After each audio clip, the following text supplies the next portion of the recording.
За макро эдийн засгийн байдал бол бас хүндэрч болзошгүй байгаа талаар бол нэлээд ярьж байгаа. Төсвийн орлого таслалцсан, нүүрсний үн унсан. За Монгол банкнд хамааралтай хоёр зүйл байгаа: валютын анш, инфляц. За доллар бол 3600 авцсан байж гэн. За сүүлийн үед бол юаний ханш бол 500 гараа явчлаа шүү дээ. Тэгээд энэ бол маш их бас болгоомжлолт төрүүлж байна. Яг тэгэхээр худалдааны салбарынханд бол бас хүн цохилт болж байна. Ялангуяа одоо импортлагчид нарт гэдэг юм уу. За инфляц бол одоо хоёр оронтой тоолоорж болцсохгүй болоод явчлаа.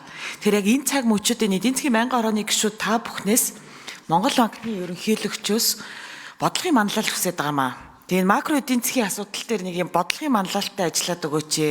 Яг энэ төрлийн зүйл яриач гэдгийг одоо гишүүд маань бол удаа дараалан асуулаа гэж харж байна.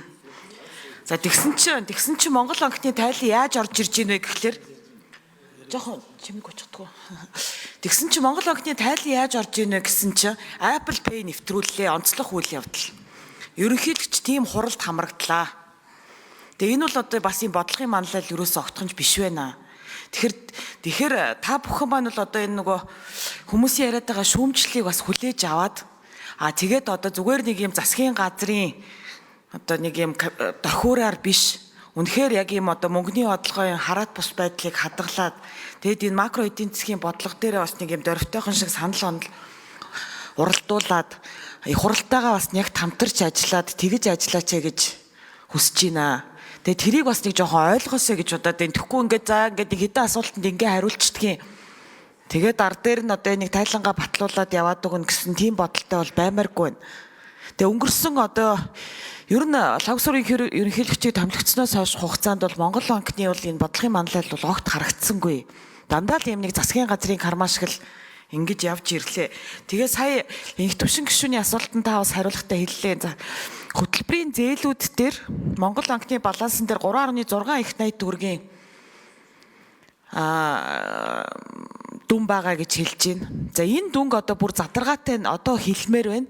Тэгээд дараа нь бичгээр бас ирүүлмээр байна. Яг ямар төсөл хөтөлбөрүүд яваад байгаа. За тэр Эрдэнэс Монгол дээр байгаа зээл байгаа юм байна. За бусад одоо энэ нөгөө хүнсний хувьсгал гэх мэт одоо хөнгөлтэй зээлийн хөтөлбөрүүд байгаа даа. За тэрийг бүр ингээд нэг бүрчлэн дуртахыг хүсэж байна. За сая төсвийн хүрээний мэдэгдэл батлагдсан. За тэгээд алдагдaltaгүй төсөв гэсэн концепт чинь бол явж байна. Гэхдээ энэ одоо бас хэр зөв юм буруу юм гэдгийг бас одоо гишүүд бас яриад байгаа. За валютын ор хурсгал дээр ер нь бид нар юу бодох юм бэ? За энэ юуны зис нүүрсний Жаргалан шөнийн минут. Тэгээ одоо уул уурхайн түүхийн эдийн үн буурч байгаа энэ цаг мөчид энэ валютын ор хурсгал дээр бас ямар бодлогод барьж байна. Сая жишээлбэл хөгжлийн банк нэг 500 сая долларын бонд гаргамаар байна гэсэн зүйлнийг арга хэмжээнд дээр бас яриа явж исэн. За энэ төрийн өмчт компаниуд дээр бас янз бүрийн ямар боломжууд байгаа юм ч гэх юм. Энэ талаар та нарын бас судалж байгаа зүйлүүд байна уу? За хяналтын зөвлөлийн гишүүд танд хэлмээр байна. За та бүхний одоо энэ ирүүлсэн дүгнэлт хангалтгүй байна. Тэгээ бүх гишүүд нас орж ирээгүй. Зөвхөн Ууганбаатар даргал ирсэн байна. Тэгэд бид нар энэ нөгөө нэг аудитын тайлан интерес уншчих зүйлээ бол бас та бүхнээс хүсэхгүй байгаа даа шүү дээ. Одоо та нар маань бол ингээд бүр уус ууртай ажиллаад нэлээд тийм одоо нөгөө дөрвтойхон шиг дүгнэлтүүд өгмөр байна. Тэгээд санхүүгийн тайлан чи одоо 5 жил дараалаад хязгаарлалт дүгнэлттэй гарцсан тий. Тэгээд одоо хяналтын зөвлөл саяхан одоо томилогдоо сонсгол хийгээд гисэн. Тэгээд энэ дүгнэлтүүдээ бас нэг жаахан чамбааруулаад шаардлагатай бол энэ эдийн засгийн байнгын хорооны гишүүдтэйгээ тусад нь уулзаад өөр хурал зохион байгуулад тэгээд нэг тийм арай өөр төвшөнд. За хариулт 3 номер. Жаргалан гишүүний асуултанд хариулъя. Тэгээ ерөнхийдөө Монгол банкны мөнгөний бодлогоор бол бид инфляцийг л тогтворжуулах энэ зорилтыг л зорио явж байгаа. Тэгээд бодлогын хувь өнөөдөр 12% байна. 12% бол одоо нэлээд хатуу өндөр хүү гэж болно. 4 сарын эцсийн байдлаар инфляц 8.6 буюу манай зорилттой түвшний одоо 8% ер нь нэлээд ойролцоо ингээ гарч ирсэн байна. Тэгэхээр биднээс зорилттой түвшин буюу 8-аас дотгошоо оруулалтлаа бол мөнгөний хатуу бодлого ингээд баримтлаад л явна гэж харж байгаа. Тэгэхээр одоо ингээд 6 сард манай мөнгөний бодлогын хороо хуралдана. За ерөнхийдөө мөнгөний бодлогын хүүг нааш хөдлөхгүй гэдгээр ингээ энэ дээр хилцээд явна. За ханш бол оны эхнээс 4.7% суларчаад байгаа.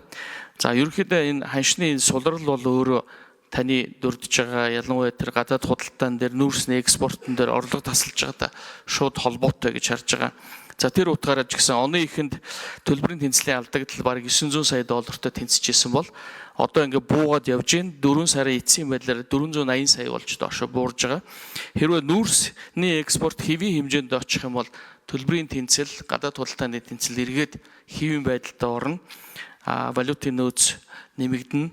Ханш бол илүү тогтвортой байна л гэж харж байгаа. За ер нь бол яг бодлогын манлайлалын хувьд бол яг одоо сая 24 оноос эхлээд Монгол улсын эдийн засаг нөгөө ковид болон геополитикийн хүнд нөхцөлтэй байдлынхаа араас л гарч ирж байгаа юм л да. Тэгээ 2020-оос 2022 оны хувьд бол Монгол банк яалтч явахгүй засгийн газартай ковидын бодлого дээр энэ нэгдсэн бодлого ингээд ажилласан. Дараа нь 2022 оны 2 сараас эхлээд Орос Украины дайнтай холбоотойгоор хүндрэл үүссэн учраас энэ дээрээ бас бодлогын уялдаагаа нэлээд ойролцоо ажиллаж эхэлсэн байгаа. За одоо энэ оноос эхлээд Төв банкны хувьд бол илүү бие даасан бодлого баримтлах боломж нь одоо гарч ирж байна л гэж харж байгаа. 3.6 тэр андуурсан тоо. Тэр нөгөө хөтөлбөрийн зээлийн дүнг хэлэхдээ тэр нөгөө Монгол банкныхаа саяны юутай хамт авлага гэдэг андуураад хэлсэн нь буруу ойлголт яасан юм. Тэгэхээр Монгол банкн дээр ийм өөр авлага бол байхгүй. Зөвхөн саяны инх төвшин гишүүний асуусан тэр 2 том л авлага л байна. Хяналтын зөвлөл хэдэн номер байна? 5 номер. Тодорхой хариулаарай. За хяналтын зөвлөлийн дарга Уганбаатар жаргалан гишүүний шүүмжийг хүлээж авлаа. Тэгээд дараагийн удаа илүү өөрийн хэлснээр чамбай дүгнэлт оруулж ирэхээр хамцгаар ажиллая.